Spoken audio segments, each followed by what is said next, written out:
Acuerdo General sobre Aranceles Aduaneros y Comercio.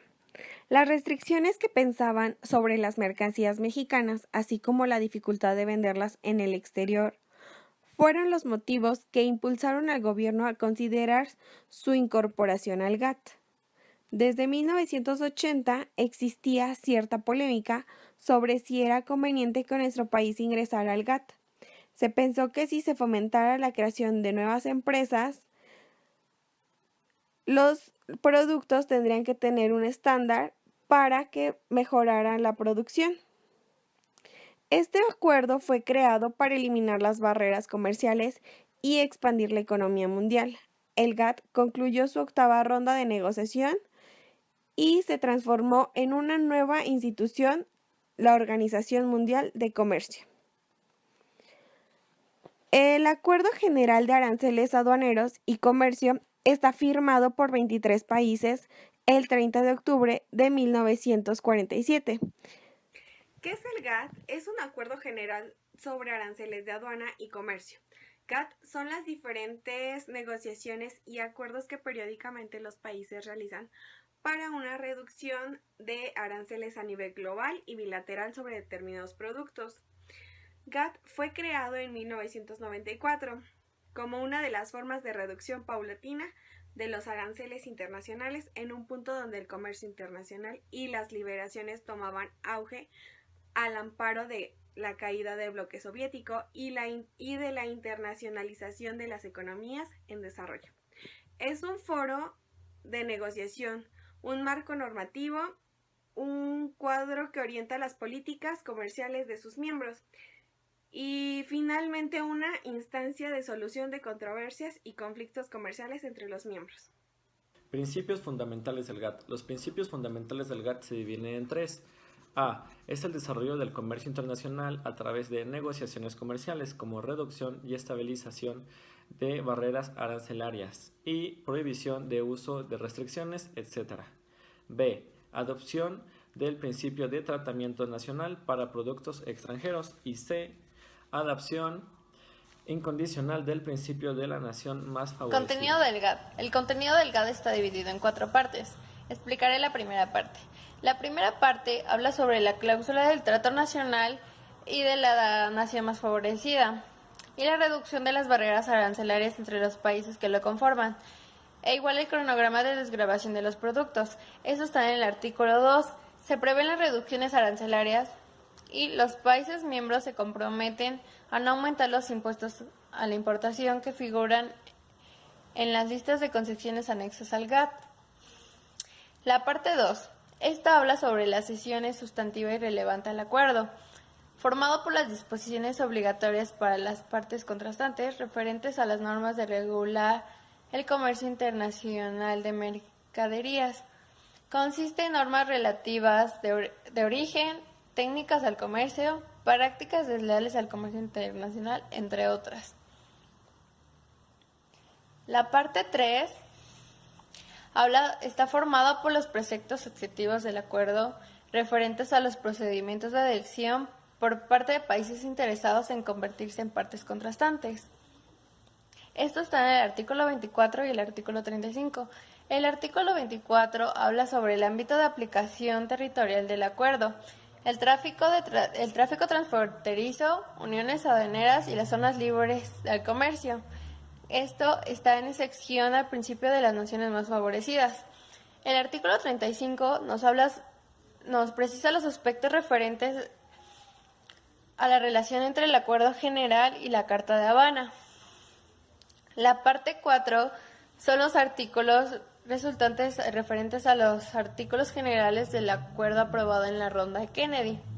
Ahora les voy a hablar acerca de cómo funciona el GATT, que por sus siglas en inglés hace referencia al General Agreement on Tariff and Trade, y fue creado en el año de 1994 como una de las formas de reducción paulatina de los aranceles internacionales, en un punto donde el comercio internacional y las liberizaciones tomaban auge al amparo de la caída del bloque soviético y la internacionalización de las economías en desarrollo.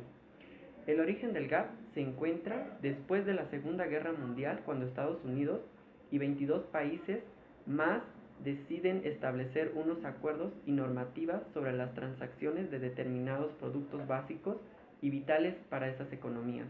Posteriormente, el amparo de la Organización Mundial del Comercio, OMC, se decidió abrir al abanico de países participantes y se estableció una formalidad ante diversos organismos de negociaciones resultantes de estos acuerdos. ¿Cómo funciona el GATT? La forma del funcionamiento del GATT ha ido evolucionando en los últimos 20 años hasta conseguir que los acuerdos sean multilaterales y obligado al cumplimiento.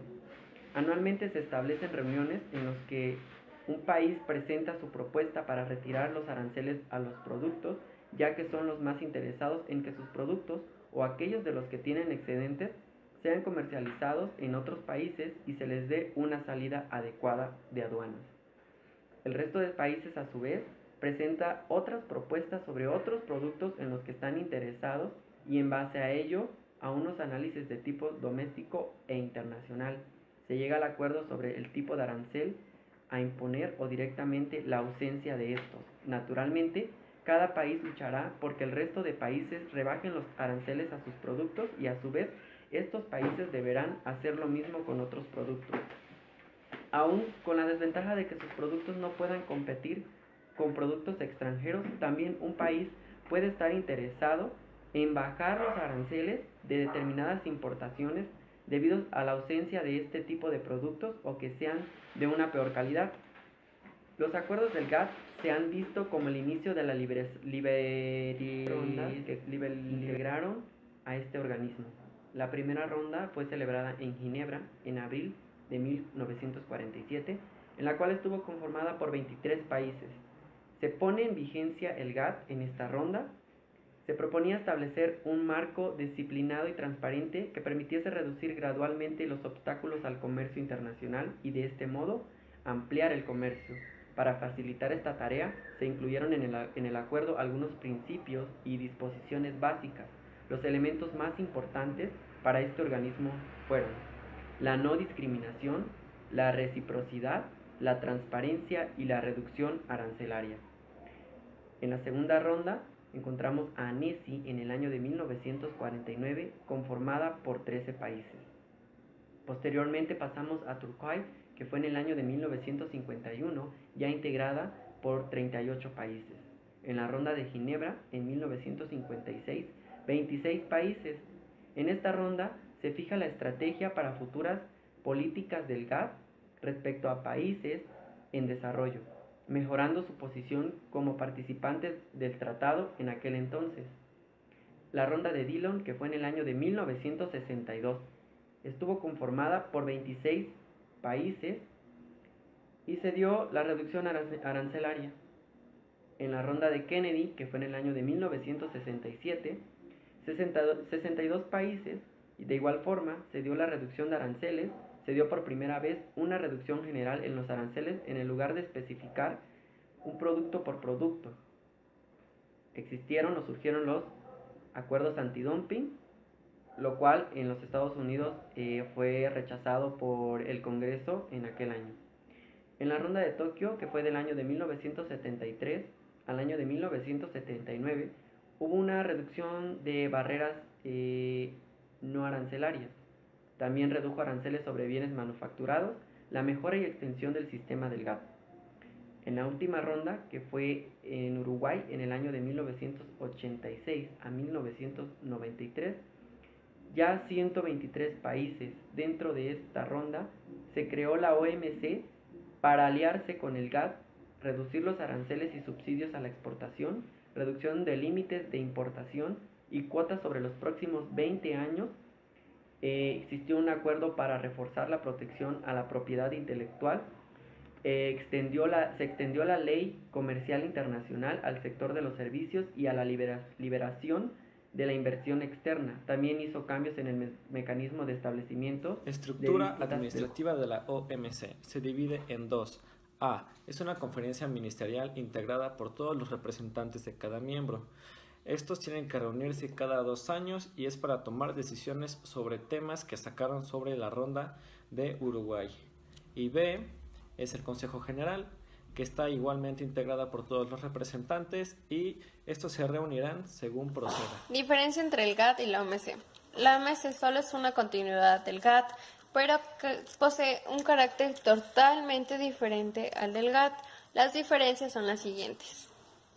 El GATT es una serie de normas con acuerdos multilaterales, provisto por un fundamento institucional que no tenía más que una secretaría en ad hoc y cuyo origen se encontraba en la tentativa de establecer una organización internacional que ya llegó a ser a los años 40 la OMC.